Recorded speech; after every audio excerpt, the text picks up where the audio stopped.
앤이 약혼자 길버트에게 보낸 편지 중 군데군데에서 발췌. 유령 골목의 바람 부는 포플러 나무집에서 10월 10일. 존경과 공경을 담아 당신께. 채티 아주머니 할머니께서 쓴 연애 편지가 이렇게 시작되더라고. 멋지지 않아? 그 할아버지께서는 분명 우쭐해져서 심장이 두근거리셨을 거야. 길버트도 내가 사랑하는 길버트에게 같은 말로 편지를 시작하는 것보다 이쪽이 더 멋진 것 같지는 않니? 그렇지만 어쨌든 나는 길버트가 그 할아버지가 아니라서, 애초에 할아버지가 아니라서 너무 기뻐.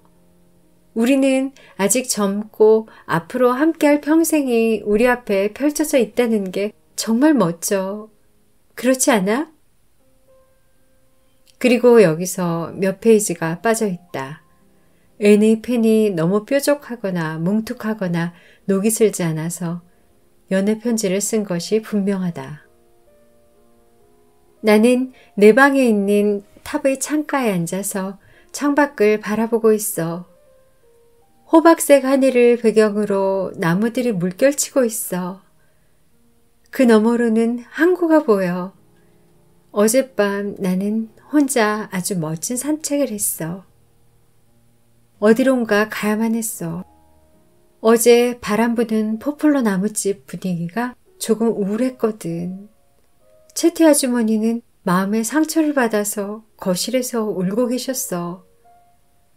케이트 아주머니도 침실에서 울고 계셨는데 오늘이 남편분인 에머서 선장님이 돌아가신 날이었거든. 그리고 레베카 듀까지 부엌에서 울고 있었는데 그 이유는 나로서 도저히 알 수가 없었어.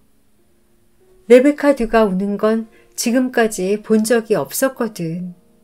하지만 왜 울고 있는지 조심스레 알아보려고 하자 레베카 듀는 짜증을 내면서 울고 싶을 때 마음대로 울지도 못해요? 라고 물었어. 그래서 나는 레베카가 마음대로 울도록 놔두고 조심스레 철수했어. 그리고 밖으로 나와서 항구길 밑으로 내려갔지. 서리가 내려앉은 모습이 너무 멋지고 10월의 향기가 새로 갈아엎은 밭의 냄새와 함께 공기 중에 감돌고 있었어. 나는 땅거미가 내려앉고 달빛이 찬란한 가을밤이 찾아올 때까지 계속 걸었어. 혼자였지만 외롭지 않았어. 상상 속 친구들과 함께 많은 대화를 나누고 있었거든. 그리고 멋진 글귀들이 많이 떠올라서 스스로도 깜짝 놀랄 정도였어. 프링글 가문에 대해 걱정거리가 있긴 했지만 그럼에도 불구하고 아주 즐거웠어. 프링글 집안 생각을 하면 비명을 지르고 싶어질 정도야. 인정하고 싶지는 않지만 학생들 사이에 무슨 비밀 조직이 생긴 게 분명해. 나를 공격하려는 비밀 조직 말이야. 예를 들어서 친가 혹은 외가가 프링글 가문인 학생들은 내가 내준 숙제를 절대 안 해오는 거 있지? 학부모들한테 얘기해봐도 아무 소용 없더라고. 그 학부모들은 겉으로는 정중하고 상냥한 태도를 보이면서도 문제를 피해가거든. 프링글 가문이 아닌 학생들은 나를 좋아해. 하지만 프링글 가문이 퍼뜨린 불순종 바이러스가 반 전체의 사기를 저해하고 있어. 어느 날 아침에는 내 책상이 뒤집혀 있었어. 누가 그렇게 했는지는 물론 아무도 몰랐어. 그리고 어느 날은 책상 위에 상자가 올려져 있었는데 뚜껑을 여니까 장난감 뱀이 튀어나왔어. 그것도 누가 그런 건지 아무도 모른대. 어쩌면 알면서 말 안 한 걸지도 모르지만 내가 그 상자를 열던 그 순간 우리 학교의 프링글 집안 출신 학생들이 죄다 내 얼굴을 보며 왁자지껄하게 웃음을 터뜨렸어. 깜짝 놀란 내 표정이 꽤 볼만했나 봐. 젠 프링글은 걸핏하면 지각을 해. 그러고는 항상 정중한 태도로 빈틈없이 완벽한 핑계를 대는데 입꼬리에는 무례한 비웃음이 걸려있어. 그리고 수업 중엔 내 코앞에서 대놓고 친구들한테 쪽지를 돌려. 오늘은 코트를 입다가 보니까 주머니에 껍질이 벗겨진 양파가 들어있더라고. 마음 같아선 올바르게 행동하는 방법을 배울 때까지 그 학생을 어디 가둬두고 빵이랑 물만 주고 싶을 지경이야. 가장 끔찍했던 건 어느 날 아침 칠판에 누가 내 얼굴을 우스꽝스럽게 그려둔 걸 본 거였어. 얼굴은 흰 분필로 그리고 머리는 새빨간색으로 칠해놨더라. 다들 자기가 한 게 아니라고 했어. 젠 프링글도 그중 하나였어. 하지만 난 알아. 우리 반에서 젠 말고는 그런 짓을 할 학생이 없다는 걸 말이야. 아주 잘 그린 그림이었어. 길버트도 알다시피 코는 내 자랑이자 기쁨이야. 근데 그 그림에는 툭 튀어나온 매부리 코로 그려져 있더라고. 그리고 입은 마치 프링글 가문 학생을 30년 동안 가르치면서 늙어버린 성격 나쁜 노파 같은 입이었어. 그런데 하여간 그건 날 그린 거였어. 그날 밤 나는 새벽 3시에 깨서 그걸 떠올리면서 몸서리쳤어.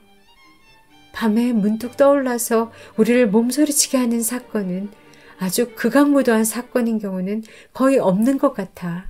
그렇지 않아? 오히려 밤에 우리를 몸서리치게 만드는 건 창피하고 굴욕적인 사건인 거잖아. 내가 정말 별의별 이야기를 다 하고 있어. 한 번은 내가 해티 프링글이 프링글 집안 사람이라는 이유만으로 시험 점수를 일부러 낮게 줬다고 민원을 들은 적이 있었어. 그리고 누구는 내가 아이들이 실수를 할 때 비웃는다고 하더라고. 물론 웃은 적이 있긴 했어. 백부장이라는 단어는 옛날 로마 시대에 부하를 100명 거느린 그런 장수를 뜻하는 것이잖아. 근데 프레드 프링글은 백부장의 뜻이 100년 동안 산 사람이라고 하더라고. 그걸 듣자 웃지 않을 수가 없었단 말이야. 학부모 중 한 명인 제임스 프링글 씨는 이렇게 말하곤 해. 이 학교에는 도무지 규율이라고는 전혀 찾아볼 수가 없네요. 그리고 내가 고아 출신이라는 이야기도 돌고 있어. 나는 다른 방면에서도 프링글 집안의 적개심을 직면하고 있어. 이 서머사이드 지역은 교육뿐 아니라 사교계도 프링글 집안이 꽉 잡고 있는 듯해. 그 사람들이 왕족이라고 불리는 것도 놀랄 일이 아니야. 지난 금요일에 난 앨리스 프링글 씨의 산책 모임에 초대받지 못했어. 프랭크 프링글 부인은 기금을 마련하기 위해 다과회를 열었어. 레베카 듀가 그러는데 여신도회에서 교회 건물에 새 첨탑을 세우기로 했다나 봐. 그런데 이 장로교회에서 다과회에 초대받지 못한 건 나 하나뿐이야.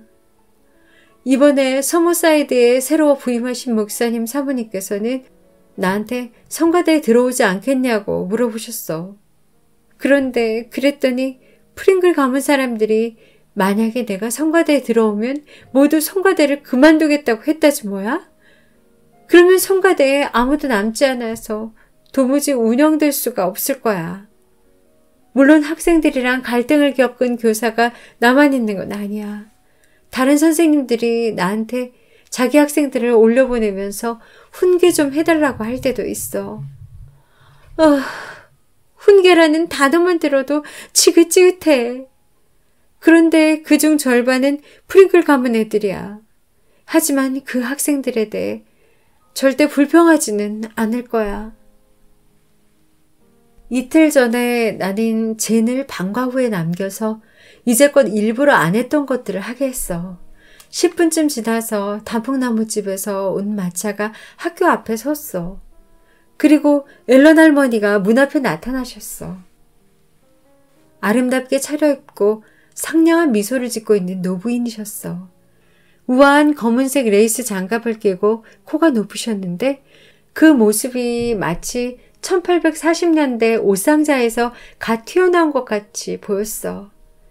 그분은 정말 미안하다고 하시면서 젠을 데려갈 수 있겠냐고 물으셨어. 로베일에 있는 친구 집을 방문하러 가야 하는데 젠을 데려가기로 약속했다는 거야. 젠은 의기양양한 모습으로 떠났고 나는 나를 포위하고 있는 병력이 얼마나 막강한지 새삼스럽게 깨달았어. 비관적인 기분이 들 때면 프링글 가문 사람들은 에이버니에 있는 가문 사람들로 따지면 슬론 집안이랑 파이 집안을 합친 것 같다는 생각이 들어.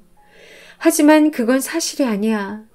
프링글 집안이 나의 정만이 아니었다면 나도 그 집안 사람들을 좋아할 수 있었을 것 같아. 대체로는 솔직하고 쾌활하고 성실한 사람들이거든. 어쩌면 앨런 할머니를 좋아할 수 있을지도 몰라. 세라 할머니는 아직 뵌 적이 없어. 세라 할머니는 10년 동안이나 단풍나무 집을 떠난 적이 없으시대. 레베카 뒤는 코웃음을 치면서 이렇게 말했어. 몸이 너무 약해서 그래요. 어쩌면 실제로는 그 정도로 약하지 않은데 본인이 그렇게 믿고 있는 걸 수도 있고요. 하지만 제일 큰 문제는 그 거만함이에요. 프링글 집안 사람들은 죄다 거만하지만 그 단풍나무집에 사는 두 할머니들은 제일 거만해요. 그 사람들이 자기 조상들에 대해 떠들어대는 걸 앤도 들어봐야 하는데. 그 할머니들의 아버지였던 에이브레엄 프링글 선장은 훌륭한 사람이었어요. 그 사람의 동생인 마이럼은 그렇게 좋은 사람은 아니었어요. 하지만 프링글 가문 사람들은 마이럼에 대해서는 별로 얘기하지 않아요.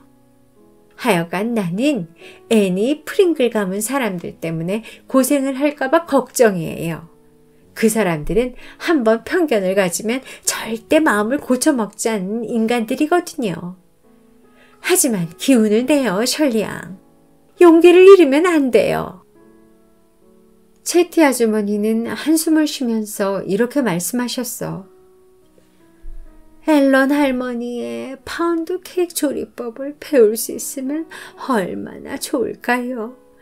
그분은 나한테 조리법을 알려준다고 몇 번이나 약속을 해놓고 아직 알려준 적이 없어요. 옛날 영국 가정집 스타일의 조리법이에요. 그 사람들은 자기 집안 조리법을 좀처럼 알려주지 않아요. 가끔 기상천외한 꿈을 꿀 때가 있어. 내가 앨런 할머니한테 제발 파운드 케이크 만드는 방법을 채티 아주머니께 전수해달라고 무릎 꿇고 부탁을 하는 꿈이야. 그리고 꿈속에서 나는 젠한테 알파벳 P랑 Q를 신경 써서 구분하라고 일러줘. 그런데 미치겠는 건 말이지. 집안 사람들이 젠의 이상한 행동을 싸고 돌지만 않는다면 내가 충분히 젠이 P랑 Q를 구분하도록 만들고도 남겠다는 거야. 2페이지가 빠져있다. 당신의 충직한 종 앤 셜리 드림. 추신. 당신의 충직한 종이라는 건 채티 아주머니가 연애 편지 끝에 썼던 표현이야.